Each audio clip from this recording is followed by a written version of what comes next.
연일 관세 발언을 쏟아내고 있는 트럼프 대통령이 오늘은 세계 각국에 부과하는 관세가 지금보다 훨씬 더 높을 수 있다고 경고했습니다. 지난해 LA시의 살인 사건이 60년 만에 가장 낮은 수치를 기록했습니다. LA 벨가든지의 한 아파트에서 폭발 사고가 발생해 형제 2명이 숨졌습니다. 연방 센서스국 공식 조사에서 미국 내 한인 인구가 200만 명을 넘긴 것으로 집계됐지만 증가폭은 사실상 제자리 걸음인 것으로 나타났습니다. 구글의 자율주행 로봇 택시 웨이모가 학교 인근에서 어린이를 치는 교통사고를 냈습니다. 2026년 아스테바 헬스플랜은 식료품과 일반 의약품 비용으로 연체대 2,880불까지 혜택을 드립니다. 사용하지 않은 금액은 다음 달로 2월됩니다. 자세한 내용은 1888-688-8584로 문의하세요. 메디케어 가입자라면 치과 비용도 걱정하지 마세요. 2026년 아스티바 헬스플랜은 연체대 3,560불까지 치과 혜택을 제공합니다. 자세한 내용은 1888-688-8584로 문의하세요. 시청자 여러분 안녕하십니까? KBS 아메리카 뉴스입니다.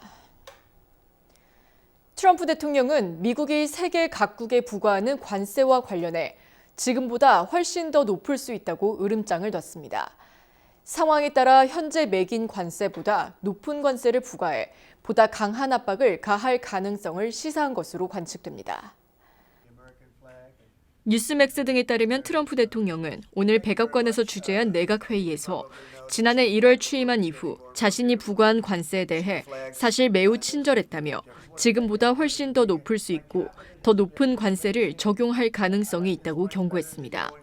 트럼프 행정부는 앞서 지난 26일 한국에 대해서도 관세를 15%에서 25%로 되돌리겠다고 압박했습니다.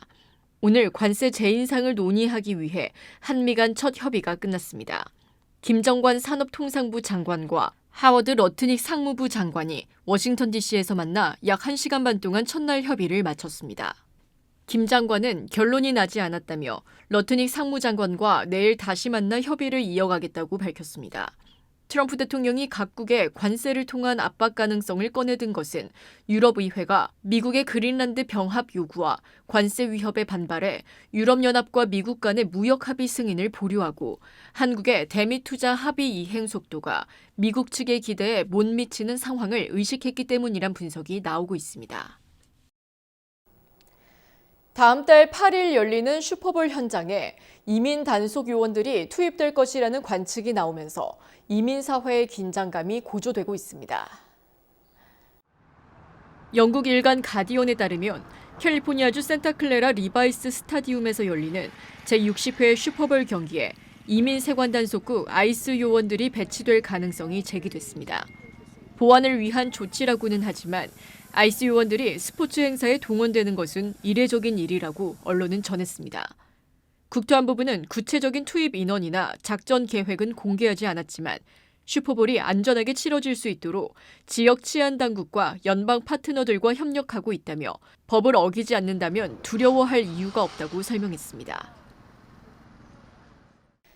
이민 당국의 폭력 단속 논란으로 연방정부 셧다운 위기가 커지자 트럼프 대통령이 이민 단속 요원을 둘러싼 조치를 놓고 민주당 지도부와 막판 합의에 나선 것으로 알려졌습니다. 뉴욕타임스 등에 따르면 어제 트럼프 대통령과 민주당 척 슈머 원내대표가 셧다운을 막기 위한 대화에서 이른바 세출 법안 패키지를 통해 국토안보부 예산을 분리하는 방안을 검토하고 있다고 전했습니다. 세출 법안 패키지에는 100억 달러 규모의 아이스 예산을 포함한 국토안보부 예산안과 국방부 등의 연방정부 예산 지원 법안이 함께 들어 있습니다. 민주당은 앞서 셧다운을 막기 위한 대안으로 국토안보부 소속 이민세관 단속국 아이스의 개혁안을 공개했습니다. 아이스 요원들이 단속 시 마스크를 벗고 보디캠을 착용하며 무작위 검문과 영장 없는 수색 체포를 중단해야 한다는 내용이 담겼습니다. 양당 합의가 불발돼 세출 법안 패키지가 31일 오전 12시 1분 이전에 통과되지 않으면 공공안전과 국가안보 등 필수 업무를 제외한 해당 기관들의 모든 업무가 중단됩니다. 지난해 LA시의 살인 사건이 60년 만에 가장 낮은 수치를 기록했습니다. 드론 투입과 인력 재배치 등을 통한 치안 강화가 효과를 낸 것으로 풀이되는데 여전히 과제도 남아 있습니다. 윤범수 기자가 보도합니다. LA 경찰국이 발표한 2025년 범죄 보고서. 지난해 살인은 모두 230건을 기록했습니다. 1년 전 284건에서 19%가 줄어든 것으로 1966년 이후 가장 낮은 수치입니다. 인구 대비로 봤을 때는 10만 명당 5.9명 수준으로 1959년 이후 최저치입니다. 또 지난해 범인을 검거하는 등 해결된 살인 사건은 신규 발생 사건 수를 넘어섰습니다. Of the 230 homicides in 2025, 156 or 68% were cleared, and an additional 76 homicides from prior years were closed as well. Thus, our citywide homicide clearance rate for 2025 was 101%. 총기 관련 범죄도 개선됐습니다.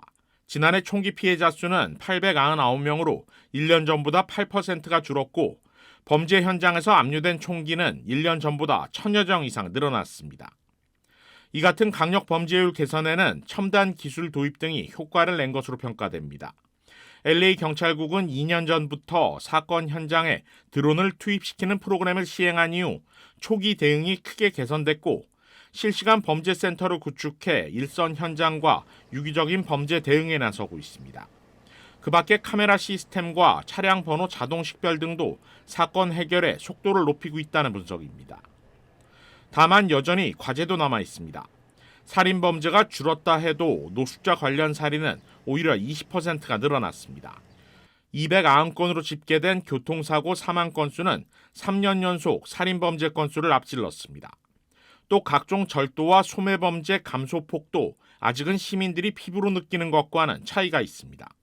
I want to be clear that progress in one area does not mean that our work is done. Other violent crime categories show mixed results, and property crime and quality of life issues remain real concerns for many Angelenos. We're not minimizing those challenges, and we're certainly not ignoring them.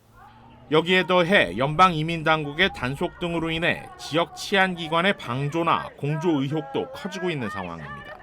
We were worried that when we saw the immigration enforcement actions, that people would be hesitant to report crimes. And for us, our posture has been, since 1979, it's been policy, we don't as an organization engage in civil immigration enforcement. 당장 내일과 이번 주말 전국 단위의 대규모 시위가 예고된 가운데 LA 경찰은 다시 한번 이민 당국과의 협조는 없으며 시민들의 안전을 보호하는 데만 주력할 것이라고 재확인했습니다. KBS 뉴스 윤범수입니다. LA 벨가든즈의 한 아파트에서 폭발 사고가 발생해 형제 2명이 숨졌습니다. 이번 사고는 지난 27일 오후 7시쯤 벨가든즈의 한 2층 아파트에서 발생했습니다. 폭발과 함께 발생한 화재로 집에 있던 13살 소년과 24살 형이 숨졌습니다. 숨진 13살 소년은 인근 중학교에 재학 중이던 학생으로 확인됐습니다. 20대 형은 전신의 약 90%에 달하는 중증 화상을 입고 병원으로 옮겨졌지만 결국 숨졌습니다. 사건 현장에서는 사제 폭발물과 불법 폭죽을 만들 수 있는 재료가 발견됐습니다. 폭발물 처리반은 정확한 사고 원인을 밝히기 위해 며칠간 현장 조사를 이어갈 계획입니다. 이번 폭발로 4가구가 대피했으며 해당 건물은 거주 불가 판정을 받은 상태입니다. 미국 내 한인 인구가 200만 명을 넘어섰습니다. 하지만 증가 속도를 들여다보면 뉴욕과 뉴저지를 포함한 동북부 지역의 한인 인구는 사실상 제자리 걸음 수준에 머물고 있는 것으로 나타났습니다. KBTV 신영주 기자입니다. 연방 센서스국이 공개한 아메리칸 커뮤니티 서베이 ACS 5년 추정치에 따르면 2024년 말 기준 미국 내 한인 인구는 혼혈을 포함해 206만 2,223명으로 집계됐습니다. 이는 직전 5년 추정치인 2017년부터 2021년 사이에 194만 5,880명과 비교해 11만 6,343명이 증가한 수치로 증가율은 약 6%에 달합니다. 미국 내 한인 인구가 처음으로 200만 명을 넘어선 것입니다. 이번 조사에서 주목되는 또 다른 변화는 혼혈 한인의 비중입니다. 혼혈을 제외한 한인 인구는 149만 5,031명으로 집계됐고 이를 기준으로 계산하면 전체 한인 인구 가운데 혼혈 비율은 27.5%에 달합니다. 미국에 거주하고 있는 한인 4명 중에 1명 이상이 혼혈인 셈입니다.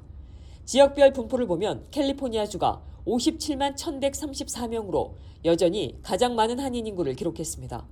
이어 뉴욕이 14만 5,733명, 텍사스 12만 9,329명, 뉴저지 11만 4,233명, 워싱턴주 10만 4,973명 순이었습니다. 하지만 최근 인구 변화 흐름을 살펴보면 지역 간의 온도차가 뚜렷합니다. 텍사스와 플로리다, 조지아 등 남부와 남서부 지역은 최근 1년 동안 인구 유입이 두드러진 반면 뉴욕과 뉴저지를 포함한 동북부 지역은 증가폭이 크지 않아 사실상 정체 국면에 들어섰다는 분석이 나옵니다. 이런 가운데 뉴욕 한국일보가 센서스 자료를 분석한 결과 뉴욕시 전체 한인 인구는 2024년 기준 9만 2,002명으로 집계됐습니다. 자치구별로 보면 퀸즈가 4만 9,769명으로 가장 많았고 맨해튼 2만 1,063명, 브루클린 1만 6,213명, 스태튼 아일랜드 2,836명, 브롱스 2,121명 순이었습니다. 뉴저지의 경우 전체 한인 인구는 2024년 기준 11만 4,233명으로 집계됐고 대표적인 한인 밀집 지역인 버겐 카운티는 6만 6,257명이 거주하고 있는 것으로 나타났습니다. 버겐 카운티 안에서도 포트리가 9,559명, 팰리세이스 파크가 9,510명으로 한인 거주 비용이 높은 지역으로 집계됐습니다. 이 같은 변화는 미국 전체 인구 증가 흐름과도 맞물려 있습니다. 센서스국에 따르면 미국 전체 인구는 지난 1년 사이 약 180만 명 증가하는 데 그쳐 증가율은 0.5%에 머물렀습니다. 이는 2021년에 기록한 사상 최저치인 0.2% 이후에도 여전히 낮은 수준입니다. 센서스국은 이 같은 인구 증가 둔화의 주요 원인으로 순이민자 수 감소를 지목했습니다. 실제로 지난 1년 동안 미국의 순이민자 수는 전년 대비 280만 명에서 130만 명으로 급감했습니다. 이민 단속 강화와 입국 감소가 맞물리면서 미국 인구 성장의 동력이 약화되고 있고 뉴욕과 뉴저지 한인사회 역시 이 같은 구조적 변화의 영향을 직접적으로 받고 있다는 분석입니다. 구글의 자율주행 로봇택시 웨이모가 학교 인근에서 어린이를 치는 교통사고를 냈습니다. 도로교통안전국은 웨이모가 지난 23일 산타모니카의 한 초등학교 인근에서 어린이를 쳤다는 사고 보고서를 제출해 조사에 착수했다고 오늘 밝혔습니다. 보고서에 따르면 웨이모는 차량이 이중 주차된 거리를 지나다 주차된 SUV 차량 뒤에서 학교 방향으로 길을 가로질러 달리던 어린이와 충돌했으며 어린이는 경상을 입었습니다. 이 사고는 학교와 2블럭 이내 거리에서 등교 시간에 발생했으며 당시 인근에는 다른 어린이와 교통안전요원도 있었습니다. 사고 당시 웨이모는 안전운전자가 탑승하지 않은 채로 5세대 자율주행 시스템으로 운행 중이었습니다. 도로교통안전국은 등교 시간대 초등학교 인근이라는 점 등을 고려해 웨이모가 적절한 주의를 기울였는지와 해당 자율주행 시스템이 등하교 시간 스쿨존이나 인근 지역에서 어떤 운행 양상을 보이는지 등을 집중적으로 조사할 계획입니다. 웨이모는 사고 직후 911 등에 자진 신고했으며 조사 과정에도 전적으로 협조하겠다고 밝혔습니다. 다만 웨이모는 사고 당시 보행자가 대형 SUV 차량 뒤에서 갑자기 도로로 진입한 점, 차량은 시속 17마일로 달리다 급제동해 6마일 미만으로 속도를 줄였다며 인간 운전자보다 사고에 빠르게 대비했다고 설명했습니다. 이란 반정부 시위에 대한 유혈 진압 등을 이유로 미국이 이란에 대한 군사 압박 수위를 높이는 가운데 트럼프 대통령이 기대하는 어떤 임무 등 수행할 수 있다고 미 국방장관이 밝혔습니다. 김계형 기자입니다.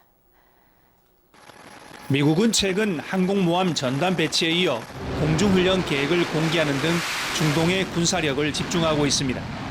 반정부 시위를 가혹하게 탄압한 이란에 대해 군사작전 가능성을 시사한 이후 취한 조처입니다. 헤그세스 미 국방장관도 대통령이 국방부에 기대하는 어떤 임무든 수행할 준비가 돼 있다고 밝혔습니다. We will be prepared to deliver whatever this president expects of the War Department. 그는 카리브해 등지에서의 마약 밀매 의심 선박 격침 등을 언급하며 이란에 대해서도 마찬가지라고 밝혔습니다. 이란이 협상할 선택지를 갖고 있다며 핵 능력을 추구해서는 안 된다고 강조했습니다. 이에 대해 이란은 강경 대응 기조로 맞받아쳤습니다. 이란군은 1000대의 전략 무인기가 전력에 추가됐다며 어떠한 침략이나 공격에도 단호히 대응하겠다고 밝혔습니다. 바게르 이란 의회 의장도 CNN과의 인터뷰에서 진정성 있는 대화가 가능하지만 트럼프는 이란의 항복을 강요한다고 말했습니다. 트럼프가 전쟁을 시작할 수는 있어도 끝낼 수는 없다고도 했습니다. حتما اون هزاران نفر سربازی که از آمریکا هزاران کیلومتر رو طی می‌کنند و 이런 가운데 유럽연합 EU가 이란의 이슬람혁명 수비대를 테러 단체로 지정했습니다. 혁명 수비대가 반정부 시위대 수천 명을 유혈 진압하는 데 앞장섰다는 게 지정 이유입니다. 이번 결정은 27개 회원국의 만장일치로 이루어졌습니다. 두바이에서 KBS 뉴스 김계영입니다. 다른 사람의 신원을 도용해 온라인 대학에 허위 등록한 뒤 학자금 보조금만 수령한 채 사라지는 이른바 유령 학생 사기 범죄가 미 전역에서 확산하고 있습니다. 대학과 정부 당국이 대응에 나섰습니다. KBTV 김은지 기자입니다. 최근 다른 사람의 신분을 이용해 온라인 대학에 등록한 뒤 학자금을 수령하고 사라지는 사기 수법이 기승을 부리고 있습니다. 이른바 유령 학생 사기는 개인정보 유출 등을 통해 확보한 타인의 신원을 이용해 온라인 강의에 등록하고 학자금 보조금을 신청해 자금을 수령한 뒤 자취를 감추는 방식입니다. 뉴저지주 브룩데일 커뮤니티 칼리지는 지난 3년 동안 매년 약 1000건에 달하는 유령 학생 지원서를 접수받았다고 집계했습니다. 연방교육부 산하 감사관실은 현재 명의를 도용해 대학에 등록한 후 학자금을 허위 수령하는 사기와 관련해 전국적으로 약 200건의 수사를 진행하고 있다고 밝혔습니다. 제이슨 윌리엄스 교육부 감사관보는 일부 사기 사례에서는 한 사람이 두세 개 학교에 동시에 등록해 여러 곳에서 보조금을 받는 경우도 확인되고 있다고 설명했습니다. It's a huge issue. So, when the pandemic, everybody went to online learning. By doing that, it really did open the door. So right now we have about 200 investigations open nationwide. I mean, some of the losses are in the smallest in the hundreds of thousands up to over $1 billion. 일부 대학은 허위 지원자를 가려내기 위한 여러 기술을 도입하고 있지만 스타우트 총장은 사기를 하나하나 가려내기 위해서는 막대한 행정력이 소요된다고 어려움을 토로했습니다. KBTV 뉴스 김은지입니다. 전자상거래 업체 아마존이 인공지능 AI에 대한 투자를 확대하는 가운데 사무직을 중심으로 16,000명 규모의 추가 감원에 나섭니다. 월스트리트 저널에 따르면 아마존은 어제 추가 감원을 발표해 최근 3개월간 아마존의 누적 감원 규모는 약 3만 명에 이릅니다. 파이낸셜 타임스는 아마존이 빠르게 성장하는 수익원인 아마존 웹서비스의 동력을 제공하고 AI 붐의 주도권을 잡기 위해 구글, 마이크로소프트와 경쟁하고 있다고 전했습니다. 기술업계에서는 최근 감원 소식이 잇따르고 있습니다. AI 등 핵심 분야에 역량을 집중하기 위해 인력 조정에 나서고 있다는 분석인데 메타는 메타버스 기술을 개발하는 리얼리티 랩스 조직에 인력 15,000여 명 중 10%를 줄일 계획인 것으로 전해졌습니다. 인력 감축으로 메타는 수익성이 불분명한 사업을 줄이고 고성능 AI 개발을 위한 투자를 늘리고 있다고 분석했습니다. 현대자동차가 미국에서 에어백 문제로 SUV 팰리세이드 56만 8천여 대를 리콜한다고 밝혔습니다. 도로교통안전국은 팰리세이드의 3열 좌석 탑승자를 위한 측면 커튼 에어백이 충돌 사고 시 정상적으로 작동하지 않을 수 있다며 이같이 밝히고 이에 대한 시정 조치는 현재 마련 중이라고 덧붙였습니다. 도로교통안전국은 이와 별도로 현대차는 계기판 디스플레이 결함으로 인해 추가로 차량 4만 1,651대를 리콜할 예정이며 이는 소프트웨어 업데이트를 통해 해결될 것이라고 설명했습니다.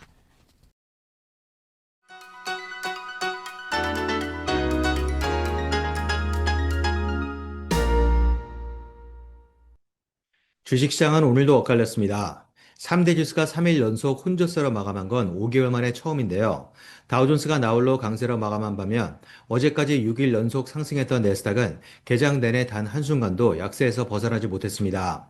장중 한때 2.6%까지 초토화되며 올해 상승분을 모두 반납했지만 막판에 낙폭의 72%를 복구하는 데 성공했습니다. 한 주 만에 감소세로 돌아선 신규 실업수당 청구 건수는 전망치를 웃돌았고 개장 초 사상 최고치를 찍었던 금값은 약세로 하락 반전했습니다. 여기에 비트코인까지 9개월 최저치로 후퇴한 가운데 마이크로소프트는 실적 발표 후 5년 8개월 만에 최대 낙폭을 기록하며 39주 최저치로 무너졌습니다. 기술주 전반에 걸친 강력한 패닉셀링이 유발된 건데요. 반면 실적 발표 후 폭등한 메타는 3개월 최고치로 치솟는 상반된 흐름을 연출했지만 이미 불붙은 매도 심리를 진정시키기에는 역부족이었습니다. 지난주까지 8주 연속 하락한 주로 마무리했던 애플이 오늘 마감 후 실적 발표를 앞두고 강세를 보인 가운데 막판에 탄력받은 장과 함께 매그니피센트 7 중 4종목은 상승했습니다. 다만 종목 간의 엇갈린 흐름이 더욱 뚜렷해진 만큼 변동성 확대에 대한 경계심은 커졌습니다. 지금까지 김지한이었습니다.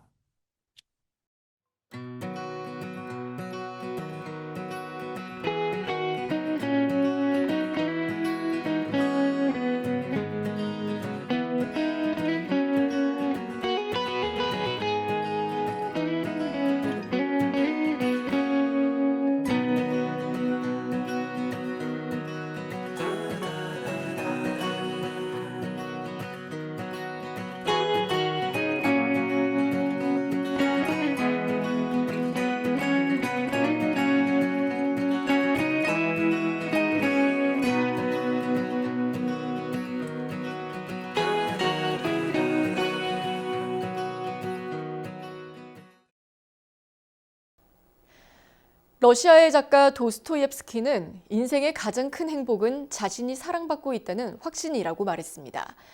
남에게 받는 인정보다 더 중요한 건 나 자신을 귀하게 여기는 마음일 겁니다. 오늘 밤 누구보다 고생한 나 자신에게 수고했어 한마디 해주는 건 어떨까요? KBS 아메리카 뉴스 마칩니다.